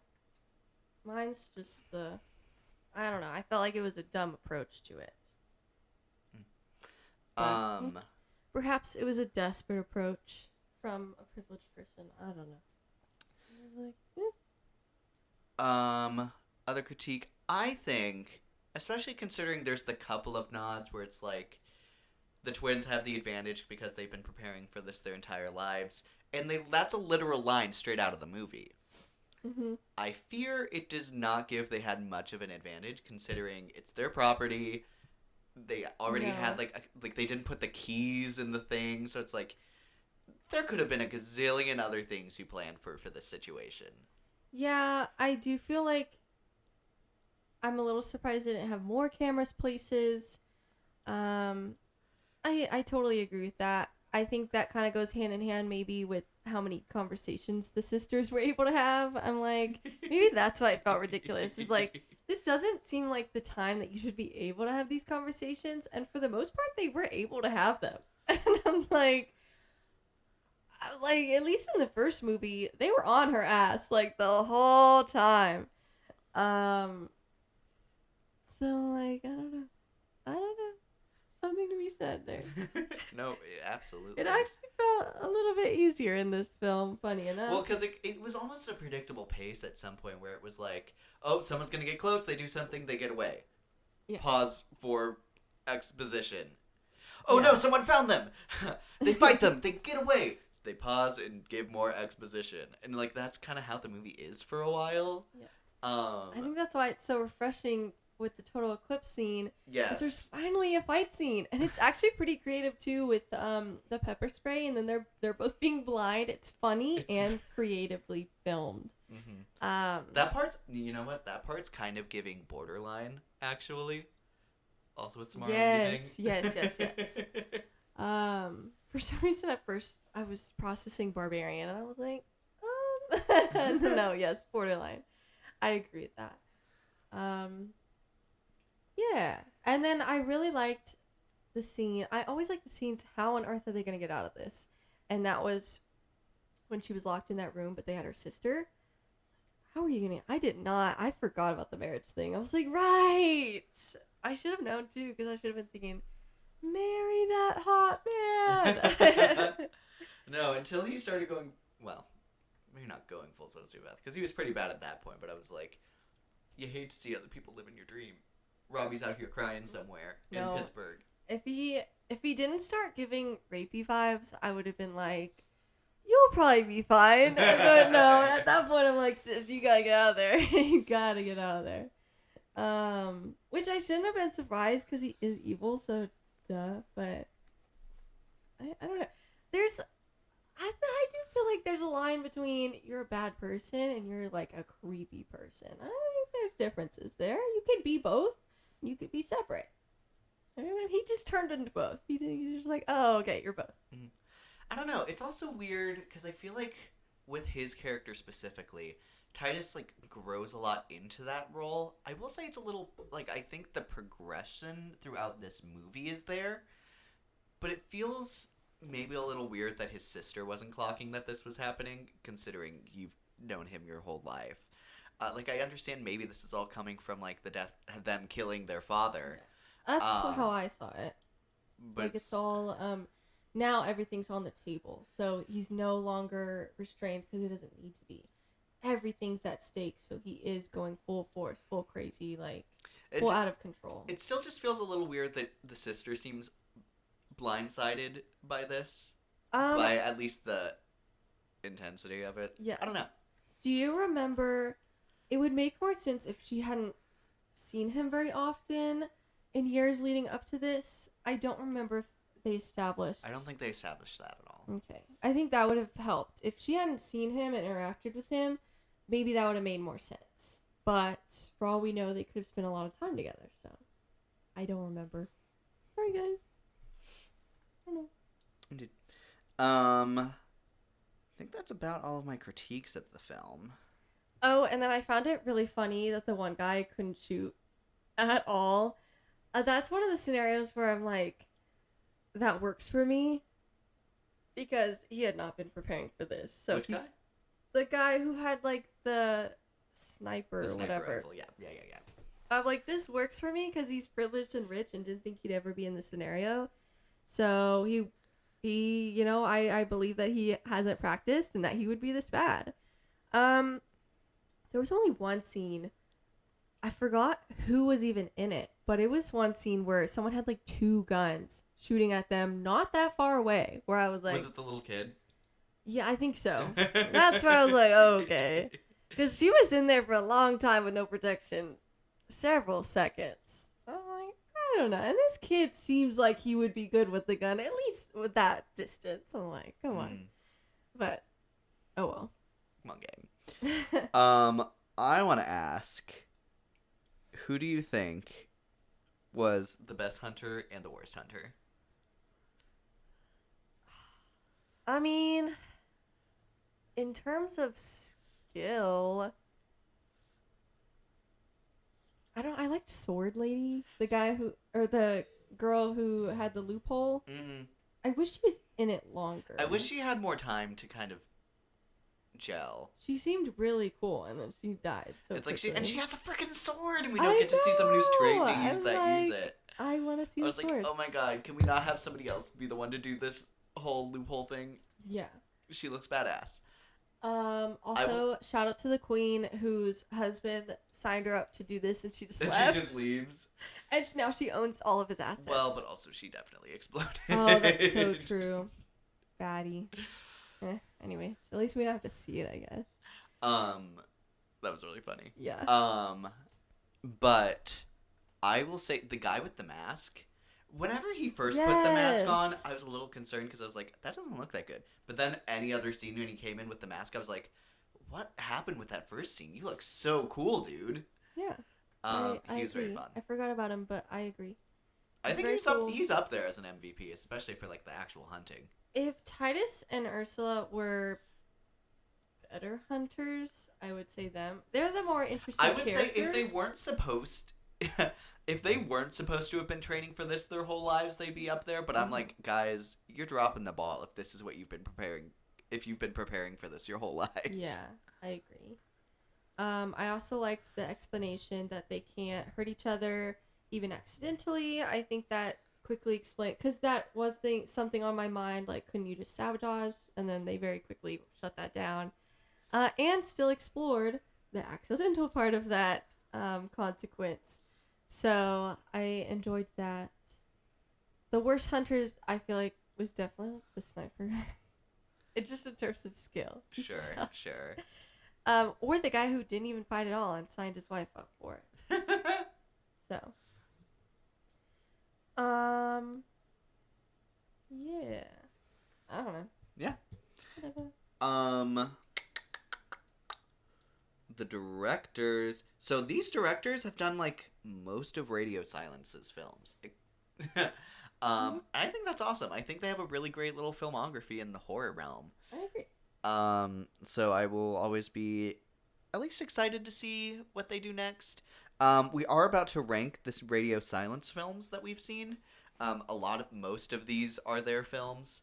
I will say, I think that this is a bit on the lower side for their work, in my opinion. I think of the ones that I know off the top of my head they worked on. We've both seen 6. Yes. But they didn't do Fountain of Youth. Oh, they didn't do. Oh, Yes. that's good for them. Yes. But they've done everything else that's on our list. And I think that this is my least favorite of theirs so far. Interesting. Spoilers. It's not mine, so it's okay. We'll find out what it is. But yeah, I just think it's interesting. I'm still very excited. I think this is a very fun partnership for directing. I'm very interested to see what their next original project would be. Mm-hmm. But anyways, ranking theirs. Do you want to start us off? Yeah, because we have the same one, which is Fountain of Youth. Yes, we do. Good for them that they didn't do that film, because it's not very good. It's also very different from the other films. These other films are very much horror slasher films. And Fountain of Youth is not. It's a like a mystery trying to find something film. They're trying to find the Fountain of Youth. And, it has a good cast, and yet it's kind of wasted. So that's disappointing. And the brother and sister have too much chemistry. Yeah. It's like the Divergent brother and sister, but then they were in Fault in Our Stars. I'm like, I can't watch Divergent anymore. I can watch Fault in Our Stars. I can't really watch Divergent anymore. Not that I ever really want to, but anyways. Fair enough. Yeah. Yep. That is my number 6 as well. What is your number 5? My number 5 is Abigail. I'm writing it down right now. Listen, big jump from 6 to 5. I really liked Abigail. I did on Letterboxd give it 3.5 stars out of 5. So that's why it's here. So, but that's like, there's some pretty good films other than Fountain of Youth. So I really liked Abigail. I liked the main actress. I hope she does a lot more work. It was disappointing that she did not play Dorothy in Wicked. I think everybody was so excited for that, and then they never even showed her face. But it's okay. She'll be in other things. It'll be fine. Yeah, I think she did great. I think I remember my biggest criticism for that movie was just simply that she didn't do a lot of killing as a ballerina, like with the move, like you're like killer ballerina, and I'm like, I want to see some ballerina dance moves, kind of like the actual ballerina movie. They also could have used more of that, but they did have some scenes where it's like using ballet skills to kill people. Right. That makes sense. I mean, I hear what you're saying. Yeah. Also, she's a vampire. I don't know. It's a cool movie. It's imperfect, but it's a lot of fun. And I love the scene with Catherine Newton where they're like, "It's fucking onions." I love that. Catherine Newton, you're such a national treasure. I love you. My number 5, I have Ready or Not 2. I think it's really fun. I think this being your worst film is like really great. Yeah. Like if I'm thinking this is your worst film, you're in a really great spot. Yeah. But yeah, we had a whole half an episode on that. My next one is Scream, technically number 5, if you will. Yeah, I thought this was a pretty solid introduction with the new main characters. I really like the main characters. Would have watched Scream 7 if they were in it. That's all I'm going to say on that. So, and then I really like Mikey Madison's reveal, but I hate the other reveal. I think I don't know. I'm not a big fan of the other big reveal, and I think people tend to like both a lot, which is interesting to me.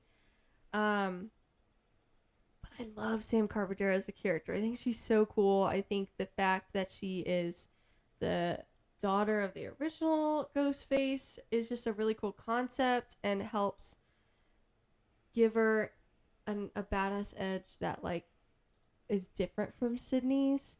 And I think that's very clearly established when she kills her boyfriend, who is revealed as Ghostface. Sorry, spoilers. It's been out long enough for you to know.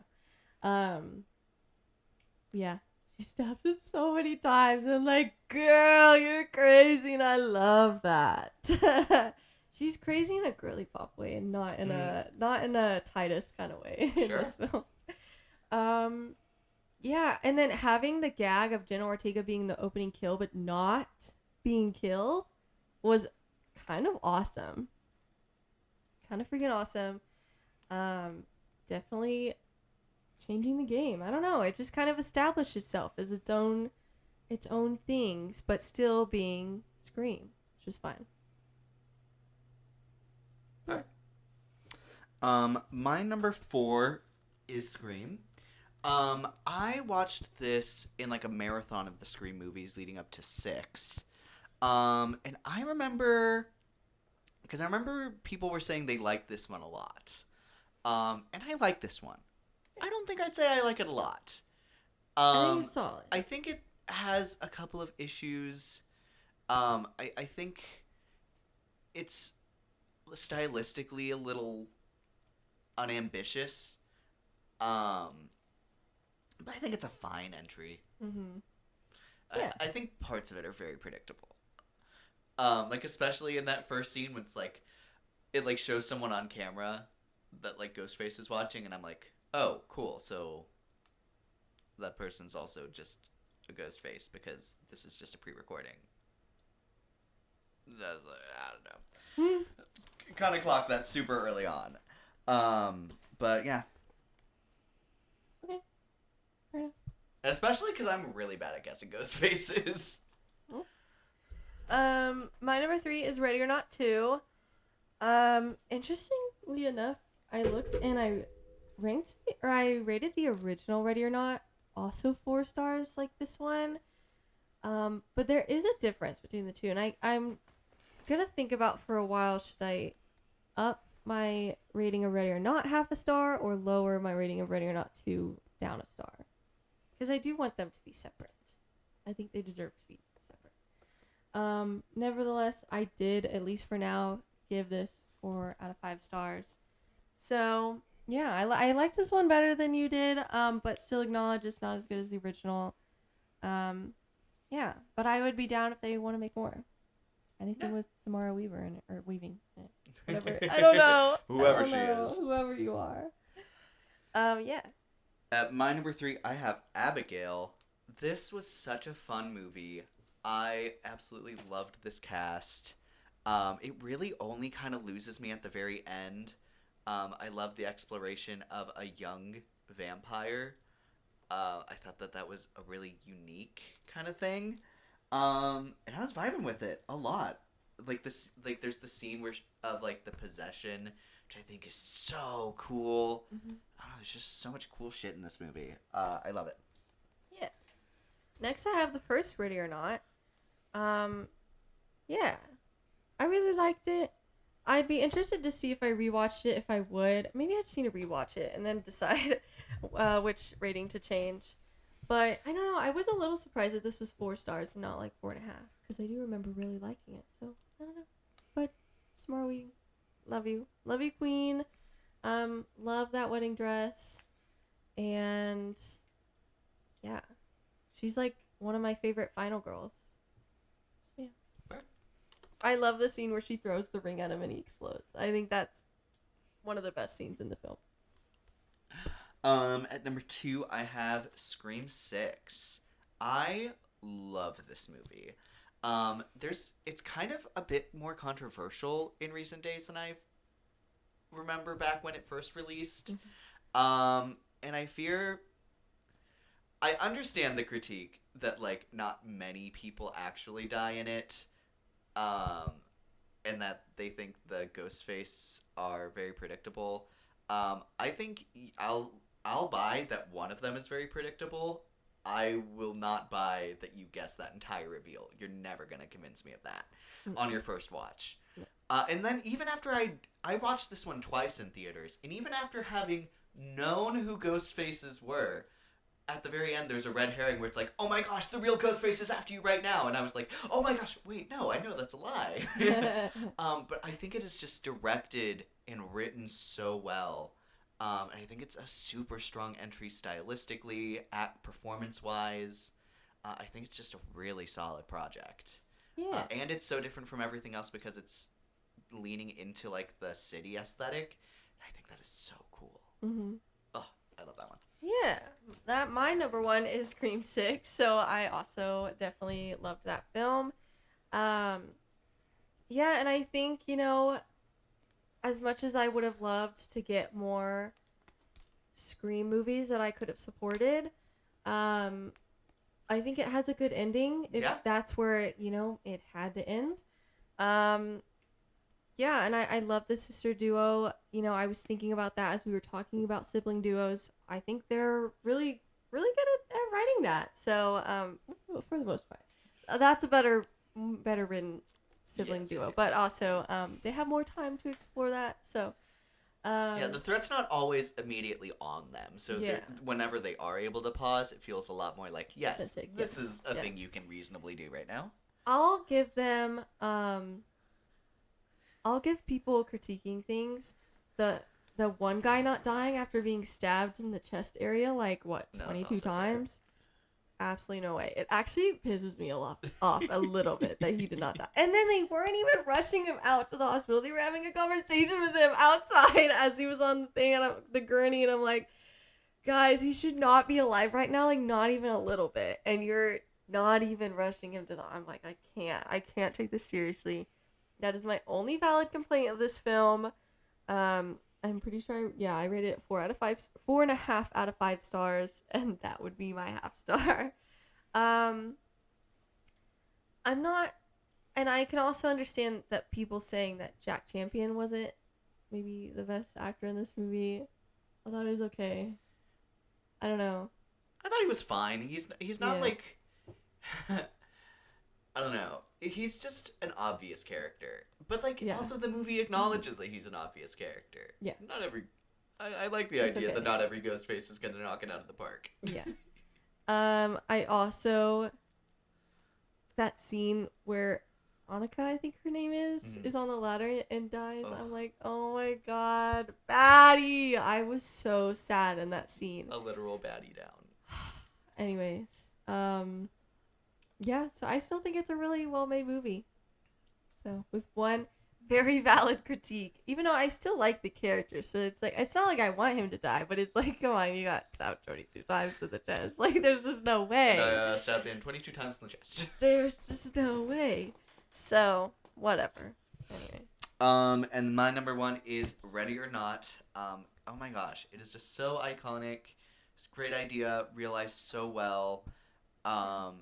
It's so action-packed. People exploding is never not freaking awesome.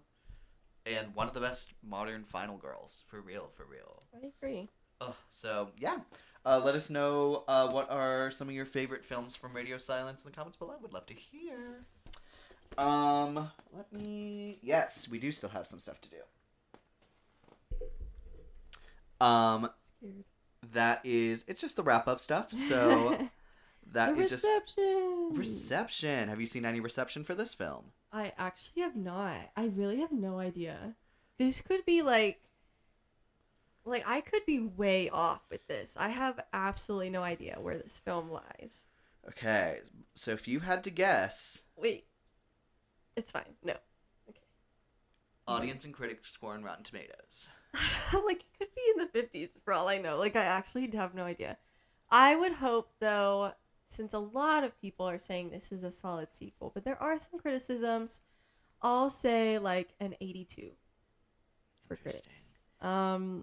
And I'll say, no idea, like an 85 for audience. I could be so off right now. I'm going to say, I think critic score is going to be a little lower. I'm thinking, like, 71, 85. Okay. We have the same audience score prediction. I think you kind of nailed it. Okay. No idea. Woo! Critic score is a 74, so I was the Okay. closest on that one. Audience score is a 90. Ooh, slay. That's very good for them. I like it. I fun. like it. And then... No, that's fine. I'm glad it wasn't lower than that, though. Okay, and I saw what the cinema score was. Do you have a guess? Oh, with 70, maybe like a B plus or A minus. What was the original cinema score? Cinema The score is original really one weird, was a though. B plus. But horror's always down a little. I know. Like Hereditary getting like D, that's just bullshit. Cinema score just pisses me off sometimes. I guess I'll say... No, I want to say B plus. I guess I'll say B. It is a B plus. Okay, good. Interesting. But I disagree with the first the one being a first B one's plus. crazy. That's why it irritates me. But I agree with the second one being B plus. And then looking My at... intuition was right. It was just throwing me off at the original. Ugh. So Ready or Not 2... Let me look at the original Ready or Not's box office. Yeah, I'd actually be really interested in that because it seems like it has flown under the radar, but perhaps it did not. Maybe a little. Worldwide, it made $56 million. Yeah, I mean, it's Opening an of original horror film. So an opening that's- of $8 million. So that's what we're comparing it to. I feel like that's not bad, actually. Not half bad. So this one so far, it opened at 9 million, so it opened bigger. Okay. And it's currently at 16 million, and we're going into its second weekend. Okay. You know, I'm gonna be honest. I don't feel like this one's gonna have quite the legs like maybe the other one had, whatever kind of legs it had. Because I do think word of mouth has been mixed. Because like on Twitter, I've seen positive things, but on Letterboxd, I've seen some lower reviews. And then our theater wasn't super full. It didn't have nobody, but it wasn't super full either. I don't know. Would you say the original got 54,000 or 54 million? I'll say 45 million, 40 million. I don't know, because we're also in a different market as well. So Which I'm one thinking you about locking that. in? I'll lock in 40 million. Okay. Be a little more pessimistic. And I think it's going to be a little lower than that. I'm going to go 37 million. Okay. Right. No, I think that's... I don't know. I wish people were more excited to go to the movies these days. Yeah. I do like Ryan Gosling's conversation around that, where he said it's not your job to show up all the time. It's our job to make good movies. I don't know. I like that too. It's a very positive look at it, but I think that there's also something to be said about our culture dying a little. I think so too. I get it. I think his intention for that was good, and that should be what the sentiment is. But I also think plenty of times, unfortunately, there's a lot of just, what's the vibe around this movie? Do people care to see it? Like, I don't think the general public cares to see good movies. I think they care to see popular movies. Well said. Honestly. And that can apply to like things like Hoppers, where it's an original movie, but everyone's talking about it and everyone's seeing it, so everyone's seeing it. Like I don't think it really matters that it was good, because Elio was good, but nobody wanted to see that. So it's just, I don't know. I think that's disappointing. You know, I really think I kind of nailed it with that, actually, that people, because movies are so expensive, so they want to see movies that they think are worth their time, even if that means not quality wise, but just conversation wise with Sure. other people. So yeah, which Absolutely. is disappointing, but what can you do? Well, I think that is going to close up our conversation today. Please let us know your thoughts on Ready or Not to Here I Come. You can see that now in theaters. And a reminder, please let us know also what you thought of Project Hail Mary. If you made it this far in the video, please leave a like if you're still here. We appreciate it a lot. And until next time, I'm your host, Luke. And I'm your host, Alicia. And thank you so much for watching Not So Straight Nerds. Bye. Bye.